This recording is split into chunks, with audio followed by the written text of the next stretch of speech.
Do you feel like your guitar solos are not coming out the way that you're imagining them? They might be a little flat, right? They might be like a little bit lifeless. It doesn't give you the same feeling that you get when you listen to your favorite guitar players.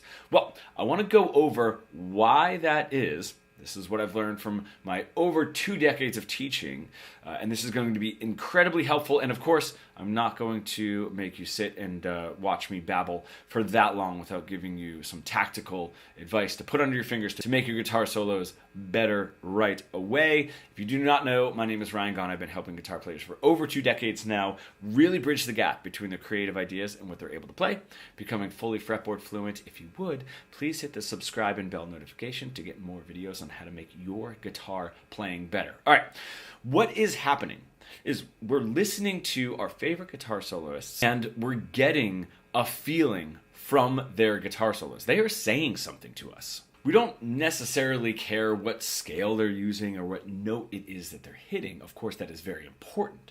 But what we really care about is the feeling that we get when we're listening to it. And that's the feeling we want to convey. And that is very difficult because there's no mathematical way to do it.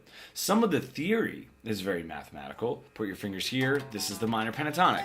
This works over these chords, right? That there is a way to look at this stuff and be like, that is the right answer. Of course, rules are made to be broken, especially in music, but there is a correct answer on paper, let's just say. But that's not what we love. We love the feeling.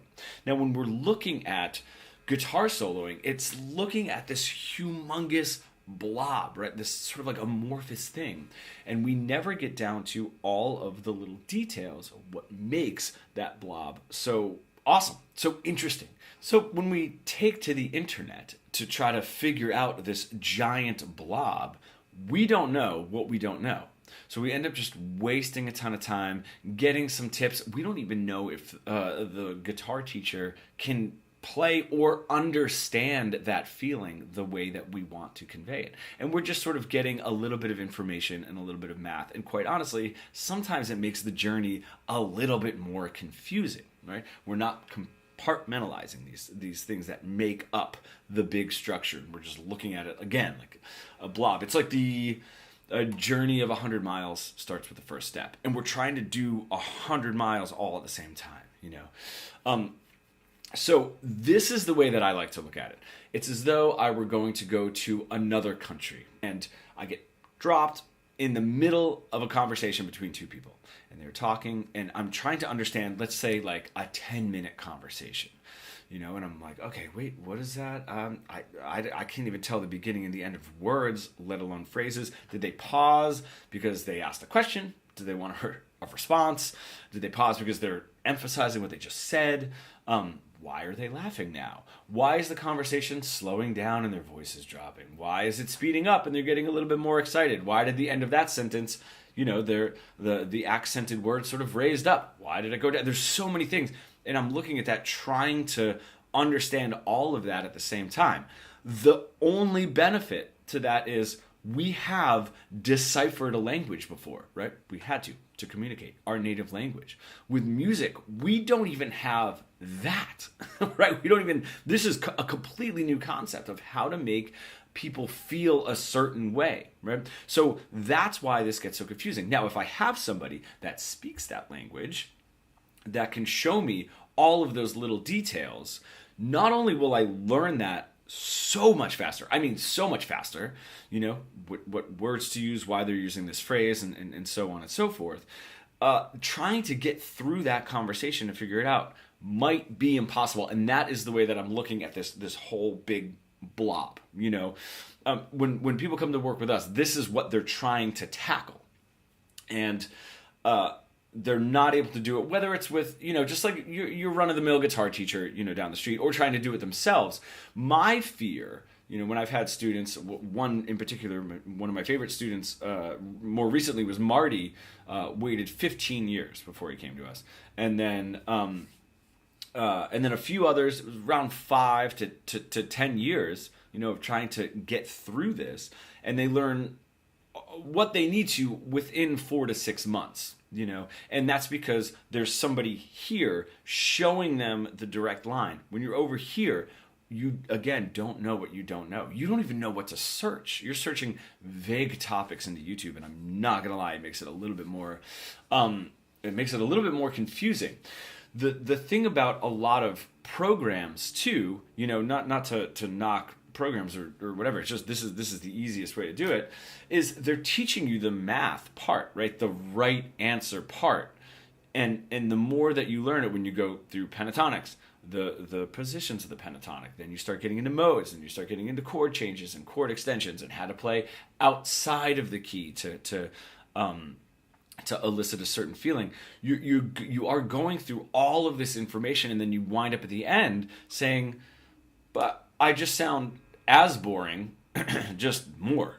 Like I could just do boring more and faster and cooler, but it's still boring because along the way you're not learning that creativity and that artistic communication that we love, again, about our favorite guitar players. We want to be doing that along the way. As soon as we learn the minor pentatonic, we want to jump right into how can I make this expressive, and why is it expressive? What am I listening for to make it expressive? That is what we do.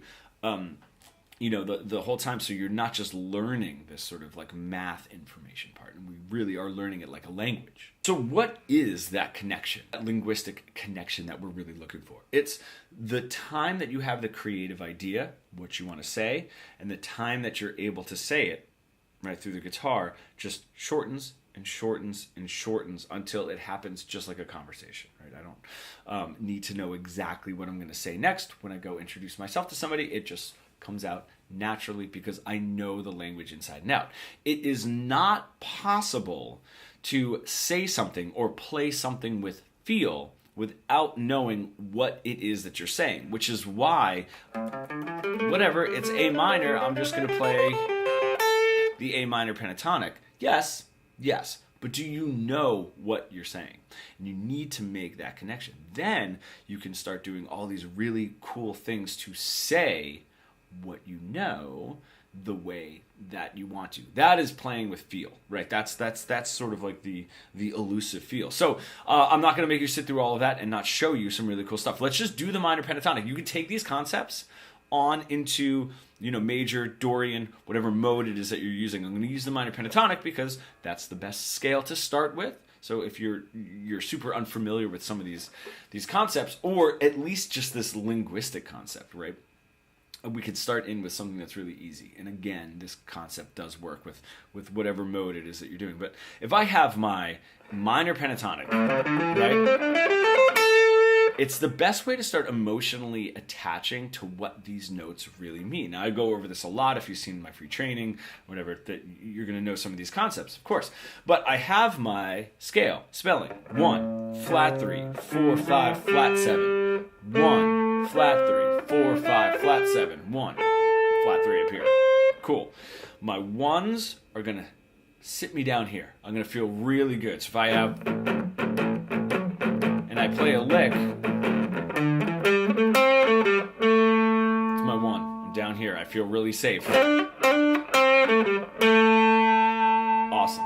The notes on either side, the flat 3 and the flat 7, those are going to drive a little tension. It gives us a little like, almost home, but not quite. And that's why we like have a little bit more of a desire to get there. That's up here. That's going to drive an emotional spark. So if an emotional arc, I should say. That's my flat 3, right? The 5th fret on my G string. That's like, ooh, I'm not done. It's my call. If I want to do a call and response.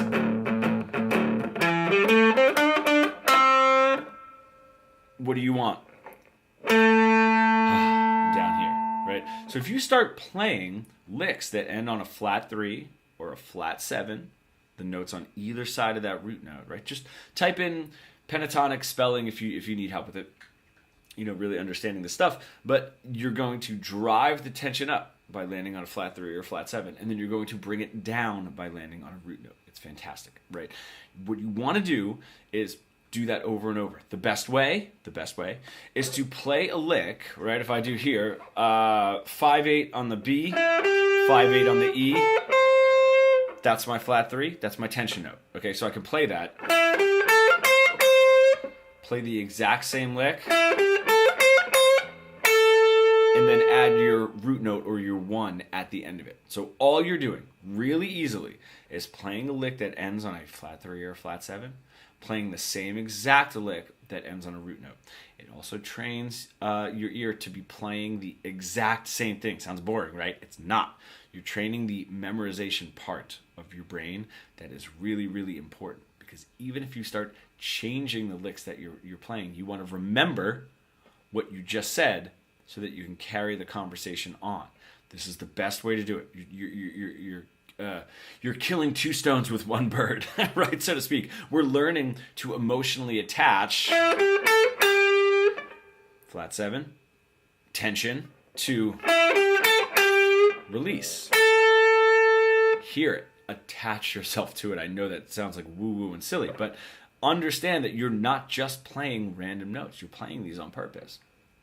So you're doing that, attaching to the emotional connection, but you're also strengthening this memorization part, which is going to be so important moving forward. That's what this lacks.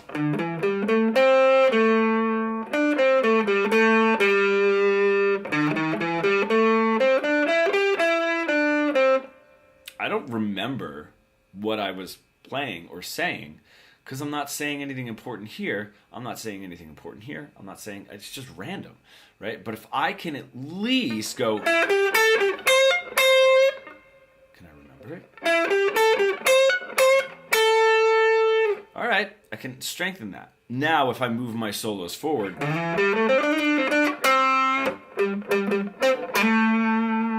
two completely different phrases, but one does play on the next. I played the second one because I remembered the first one, and I'm considering it. I'm telling a story moving forward.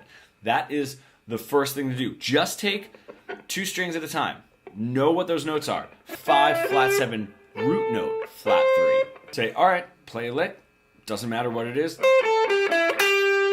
Ends on a flat 7, play the same thing. Do that over and over and over and over and over, right? Now, there's techniques that can make your solos so much better. These are also the other little details that we're missing when we're sort of looking at this gigantic block. And that is something, I'm only going to give you a couple, but let's just say volume dynamic, right? I can play some things quieter and I can play some things louder, just like the human voice, right? If I bring up the voice, it's going to make it more important. It's going to be a little bit more in your face. If I bring it down and I whisper a little bit more, maybe you're going to lean in and you're going to listen to that a little bit more intently, right? I can say the reason this works is because I'm making deliberate choices. So if I have my licks, right, maybe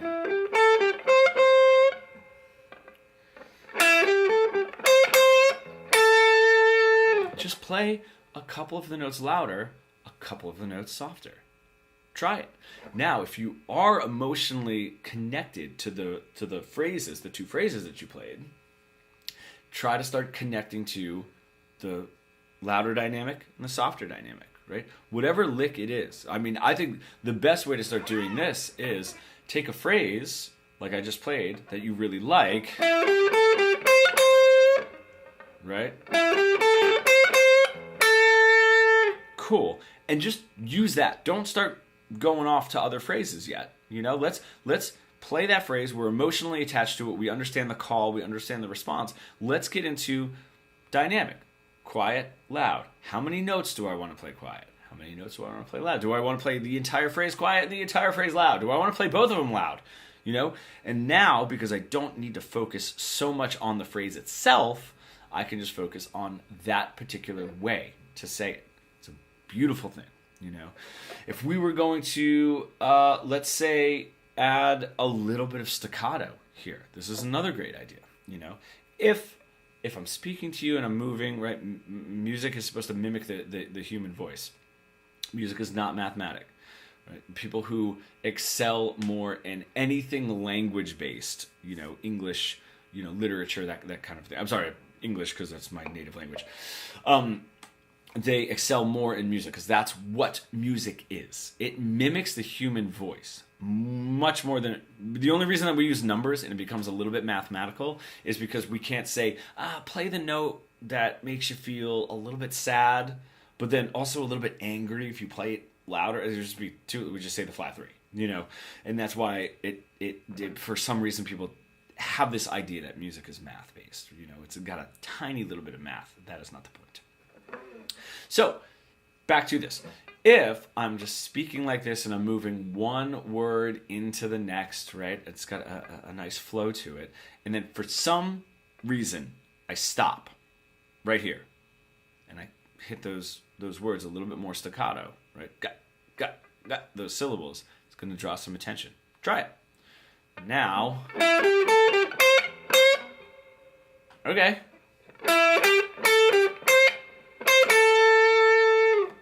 Couple notes staccato, couple notes one into the next, do a whole phrase staccato.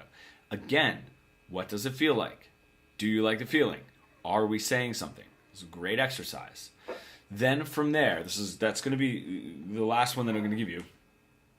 Then from there, it's almost like if any of you have done mixing, right?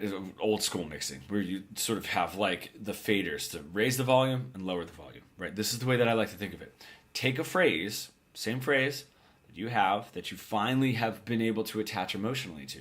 And what you're going to do is you're going to crank up the staccato and crank up the volume, and then lower the staccato, lower the volume. But these do not have to move together, and they shouldn't move together. That's too predictable.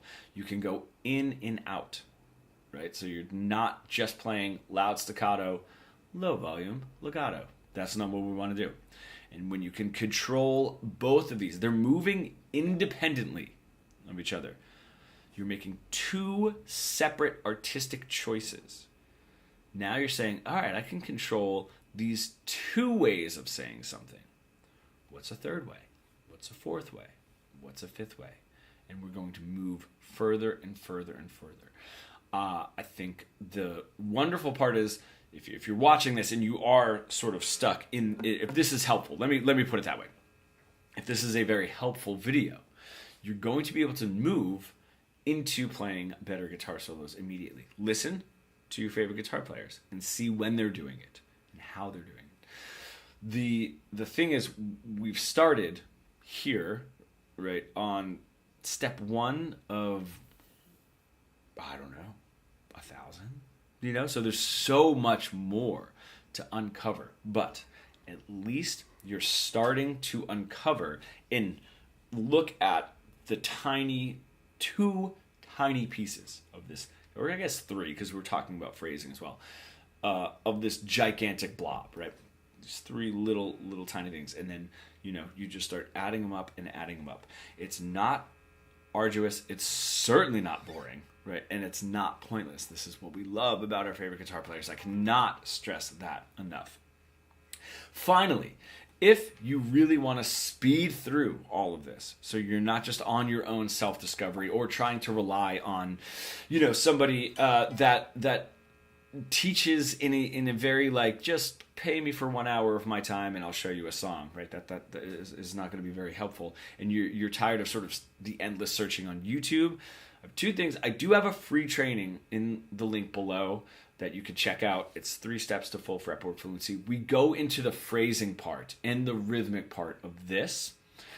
So you can check that out. The other thing is, if you want to book a free consultation call to join our fretboard fluency mentorship program, that is also below. You can kind of go through, see where your playing is, see what your goals are, and see if you are a right fit. I want to thank you for staying to the end of this.